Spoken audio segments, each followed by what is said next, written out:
Hello, this is Raging Amish, and welcome to my review of the M60. Before we get into the review, I'm just putting this out there. The M60 is one of those iconic weapons that everyone should know. I'm not much of a gun enthusiast, I never have been, but you can bet that I know about this bad boy. The M60 is the iconic American light machine gun from the Vietnam War. It's in so many of my favorite movies. It's in Full Metal Jacket, and I'm sure many of you know the Get Some scene. Get some, baby! Get some! It's also the weapon of choice for one of my favorite movie series, Rambo. If you haven't seen these movies, you definitely need to see them.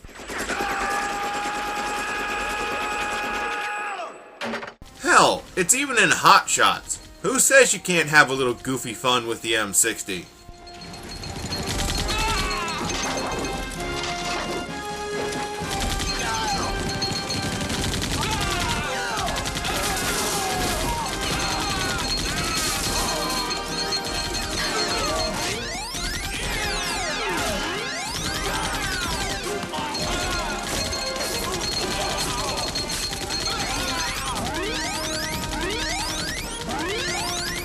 Back on subject, I was pumped to see the M60 would be in Black Ops, and thankfully Treyarch was kind enough to make this gun incredibly unique and a blast to play with. So, here we go. The M60 is fully automatic. It holds 100 rounds of belt-fed ammo.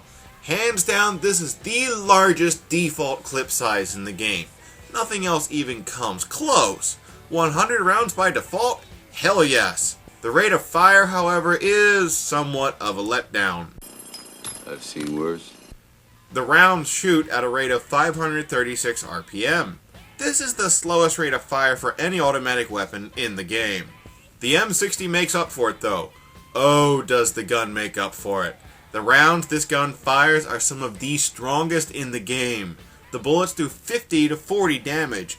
That means a 2 to 3 hit kill, or 2 at any range if you manage to hit the head. The 2-hit kill up close is the biggest asset the M60 brings to the table. You could pretty much throw your bullets at the enemy, and I'm pretty sure you'd still get the job done. Oh, and when I said up close, I didn't really mean super up close. The range of the 2-hit kill is decent enough. The damage drops off at a range of 25 meters and completely drops off at 37.5 meters. For the most part, this is longer than the SMG drop-off, but not quite as long as the assault rifle drop-off.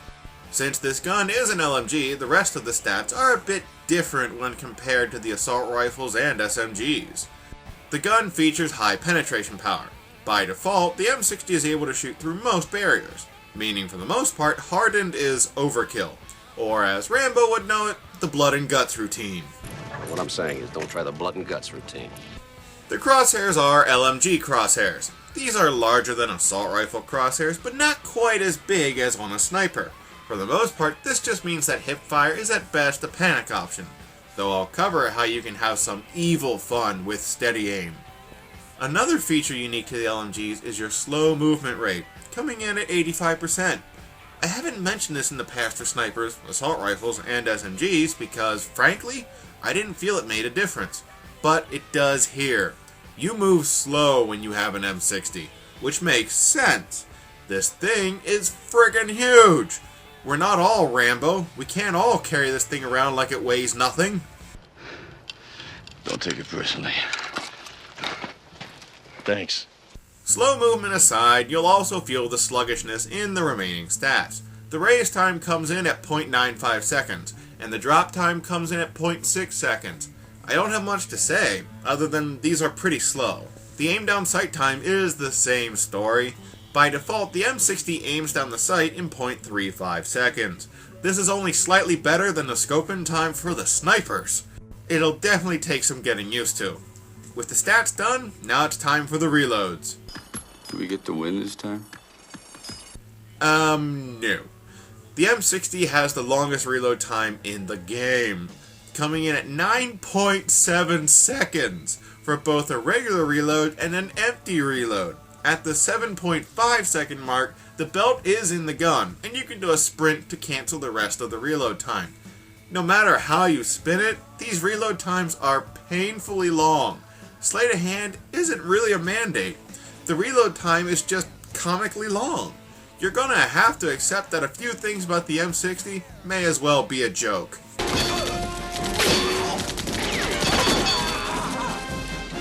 Up next is the recoil. To start, the M60 has one of the strangest recoil profiles in the game. The recoil profile comes in with a value of 80 to the left and to the right, and a value of 10 to 60 upwards. A few things stand out here.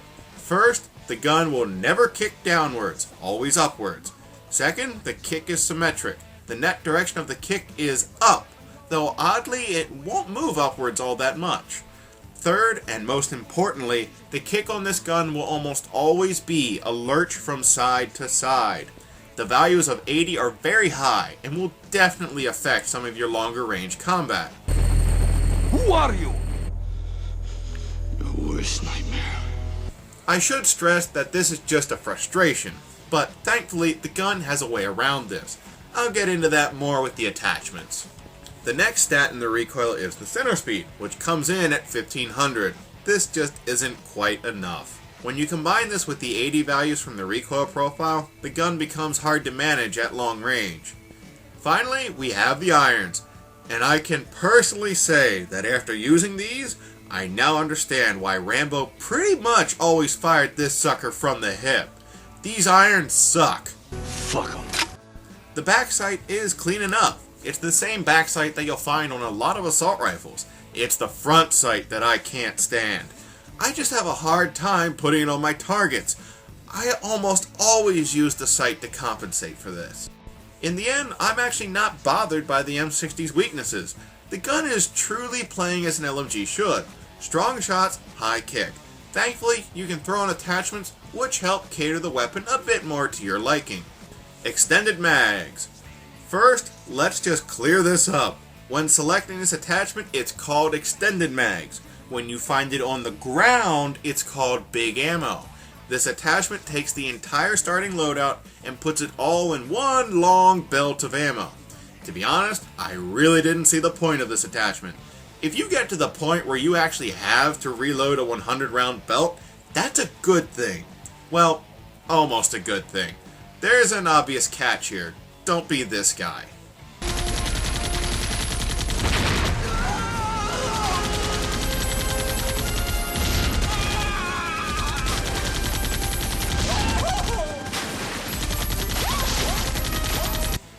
I think my point stands. Big ammo isn't needed. Having the 100 round belt is more than enough. You're better off with other attachments.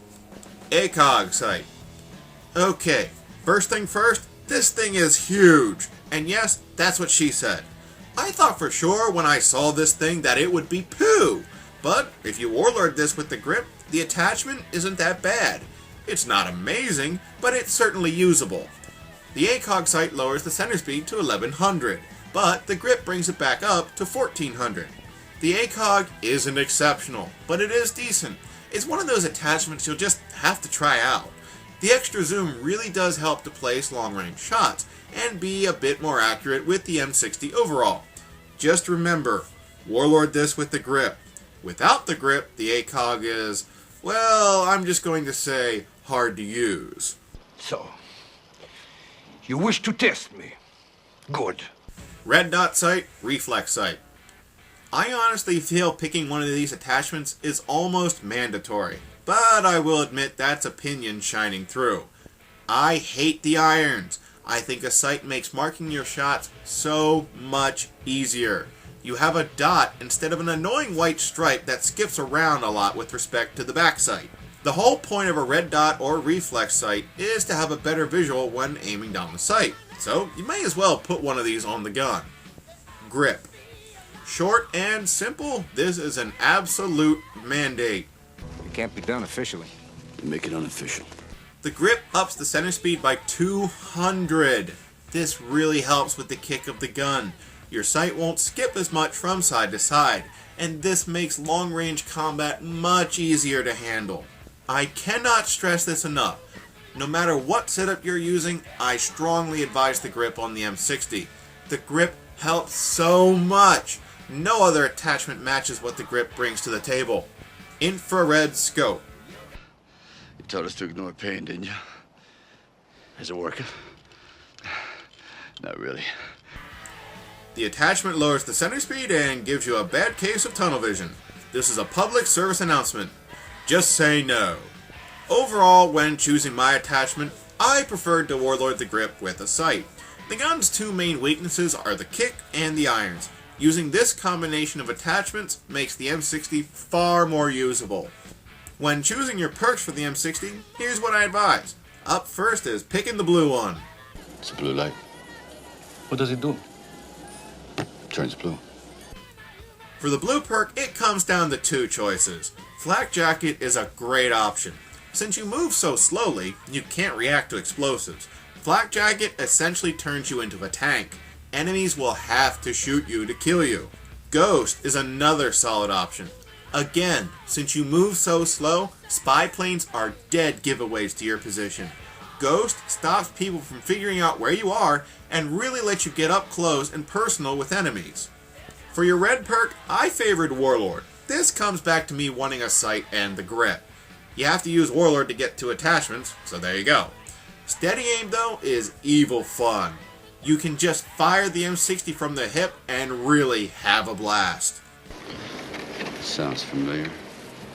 Sleight of hand is another solid choice. Cutting a 10-second reload down to 5 seconds is nice, but it's the quick aim down sight time that's actually useful. The only problem is you get one attachment, meaning the grip is your best choice with sleight of hand. For the green perk, I strongly advise Marathon. Since you have the 85% movement rate, you also sprint 85% of the normal sprint distance. Marathon really helps compensate for the movement weakness of the M60. This is the perk that I used exclusively. That concludes my review of the M60. It's over. Nothing is over! Nothing! You just don't turn it off! Okay, now it's over. That was the M60 in a nutshell. Strong shots, sluggishness, everywhere else. Hope you enjoyed, and I hope you'll join me next time, where I'll be covering the Spaz 12. I'll see you there.